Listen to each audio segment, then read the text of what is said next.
Minute, जो हाँ मैं जो बोल रही हूँ आप उसको सुनिए। मेरे को समस्या नहीं है, मैं कोई सरकार की प्रवक्ता नहीं हूँ। आपका विरोध करना अधिकार है, समर्थन करना सब भाई, सब एक घर में मत नहीं होते तो ये तो इतने लोग हैं कैसे एक मत हो जाएंगे। लेकिन आप उसकी आड़ में किसी समुदाय को गाली नहीं दे सकते, किसी को ये नहीं कह सकते कि तुम्हारी कब्र 2 फीट की खुदेगी या 6 फीट की। जो हमारा इंडिया है वो सेक्युलर है, आपको भी पता होना चाहिए। हमारे जो संविधान, एक मिनट, सेक्युलर है पर धर्मशाला नहीं है, पहले ये क्लियर कीजिए, ठीक है।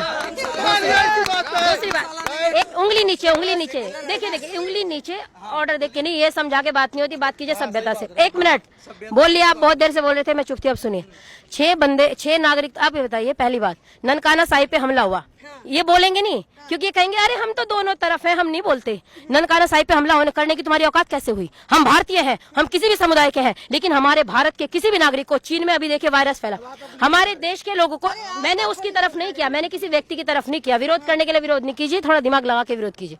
उसने कहा एक वायरस आया तो भारत के लोगों को बुला लिया गया, पाकिस्तान के लोगों की वहां की वीडियो सुनिए उन बच्चों की।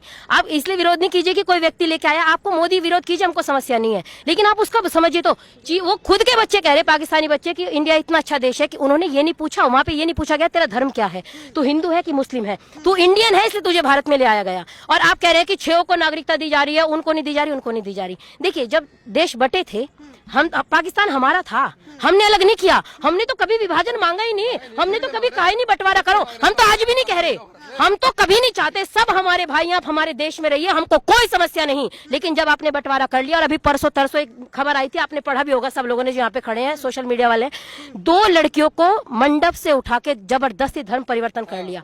आज आप 1 मिनट, सीए पे आपको समस्या है, आपकी आवाज नहीं खुलती, वो मेरी और आपकी बहनें हो सकती थी। अगर मेरी बहन को कोई मंडप से उठा के ले जाए, हम उसको कच्चा चबा जाएंगे। और वहां पे 2 बहनें उठा ली गई, और ये सीए का विरोध करने वाले एक बार उस मुद्दे पे बात नहीं करते। और अगर आप विरोध भी कर रहे हैं, अगर मीडिया आ रहा है तो आप बात कीजिए ना, एक महिला बात कीजिए ना, फलाने को नहीं नागरिकता दी जा रही। अरे भाई साहब, जब सबको भारत की नागरिकता चाहिए तो बंटवारा क्या कद्दू बनाने के लिए लिया था?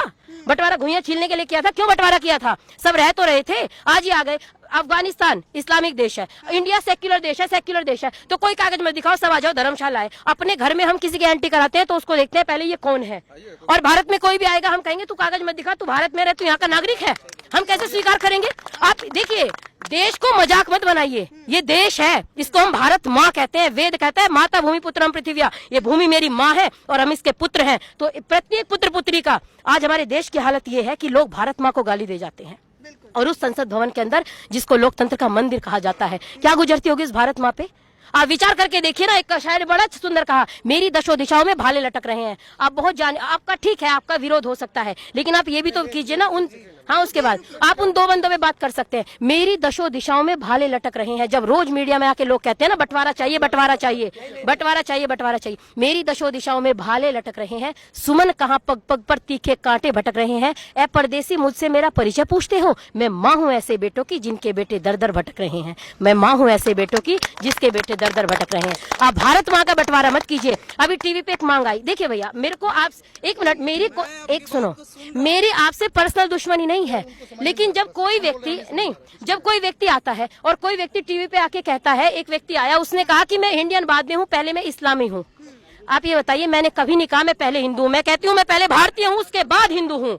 हम हमारी विचारधारा ये है, हम देश को जीते हैं। और लोग कहते हैं तुम्हारे बाप का हिंदुस्तान थोड़ी है। अभी आज सुबह में एक वीडियो सुन के आई कि इनके बाप का हिंदुस्तान है क्या? मेरे बाप, अब मेरा बाप जब 21 साल का था आर्मी में भर्ती हो गया था, देश में सेवा करके आए हैं, मेरा भाई भर्ती है, हमारे खानदान में कोई ऐसा नहीं जो फौजी का है। और जो लोग अपने देश को अपनी माँ कहते हैं ना, उनके बाप का हिंदुस्तान है। अगर आपके बाप का हिंदुस्तान होता तो आप सड़क नहीं जला देते, आपके बाप का हिंदुस्तान होता आप बस नहीं जला देते, आपके बाप का हिंदुस्तान होता आप छोटे छोटे बच्चों पे पत्थर नहीं फेंकते, आपके बाप का हिंदुस्तान होता तो आप ये नहीं कहते कि तय करो आपकी कब्र 2 फीट नीचे खोदी जाएगी जो 6 फीट की। आप विचार करो ना, आप उन पे क्यों नहीं बोलते? आप बहुत संविधान बचाने आए हैं, संविधान बचाने आए हैं, और एक लड़की अगर आपके यहाँ पे घुस जाती है तो आप उसको नहीं करे, बहुत एहसान किया हमने, उसको जिंदा भेज दिया। हाथ लगा के देखते तुम ये कह रहे हो ना जिंदा भेज दिया। अरे कोई शाहीन बाग पाकिस्तान में है जो हम जा नहीं सकते? ये हमको प्रूफ चाहिए, उसकी पहचान पत्र। हम भी तो यही कह रहे हैं भाई, पहचान पत्र दिखाओ। और देखिए, कोई जबरदस्ती, आप भारत के नागरिक हैं, आप हमारे भाई हैं। एक मुस्लिम भाई का इतना सुंदर इंटरव्यू में उसका सुन रही थी, उसने कहा बरगलाया जा रहा है, हमारे विरुद्ध कुछ नहीं है। मैं ये कहूंगी अपने मुस्लिम समुदाय के भाइयों बहनों से अपील करूंगी, या जिस भी समुदाय के, कि आप आगे आइए और लोगों को समझाइए। अगर कोई परेशानी, आपकी सरकार है, हमारी घर में कोई चीज लागू करते हैं माता पिता, तो हम लड़ते हैं नहीं मम्मी ऐसा नहीं होगा, हम इसको चेंज करेंगे, तो आप भी उसी प्रेम से कीजिए। आप शाहीन बाग रोक के बैठ गए, कितने बच्चों की नौकरी छूट गई। जो बच्चा प्राइवेट नौकरी करता है और अपने घर में कमाने वाला अकेला है, गाल बजाना बहुत आसान होता है, बोलना बहुत आसान होता है, जब दिल पे गुजरती है तब पता लगता है। उस बच्चे की नौकरी छूट गई, अपने घर वालों को रोटी कहाँ से देगा। एक जवान लड़के की जब नौकरी छूटती है ना, उसको पूछ के देखिए कितना दर्द होता है। आप उस मुद्दे पे बात नहीं करते। 40 दिन एक रोड बंद कर दी, मैं यहाँ पे हम रोड बंद करके बैठ जाए, अर्थव्यवस्था हिल जाती है एक रोड से। और 50-50 दिन से वो कह रहे हैं दुकान वाले प्लीज दुकान खोलने दो, प्लीज दुकान खोलने दो, हमारी दुकानों का सामान सड़ गया। आप उस मुद्दे पे क्यों नहीं बात करते। हम बिल का समर्थन विरोध करना आपका दायित्व है, आप कुछ भी कीजिए। आप स्वस्तिक का चिन्ह बना रहे हैं, उस पर झाड़ू फेंक के मार रहे हैं। आप कब तक हम सब अपमान सहेंगे। हमारे प्रतीकों का अपमान कर रहे हो। आपने ओम लिखा और ओम पे इतने गंदे शब्द, केरल से वो पोस्टर वायरल हुआ था, आपने पढ़ा होगा। आप विचार कीजिए, ओम को कोई अपशब्द कहे हम कैसे स्वीकार करेंगे। आप हमारे स्वस्तिक का अपमान करें हम कैसे स्वीकार करेंगे। आप राम को रोज गाली देते हम कैसे स्वीकार करेंगे। आप, मेरा निवेदन है, आप उन मुद्दों पे भी बात कीजिए। सरकार का विरोध करना, समर्थन करना सबका अधिकार है। जितने लोग यहाँ पे खड़े हैं, जरूरी नहीं मेरी विचारधारा है, सबकी अपनी विचारधारा हो सकती है, लेकिन किसी भी कम्युनिटी का सम्मान करना ये हमारा भारत कहता है। हम प्रत्येक व्यक्ति को प्यार से रखते हैं। अरे मेरा देश धरती के समुन्नत भाल जैसा है, इसकी पावन संस्कृति शुभ टकसाल जैसा है, और कोई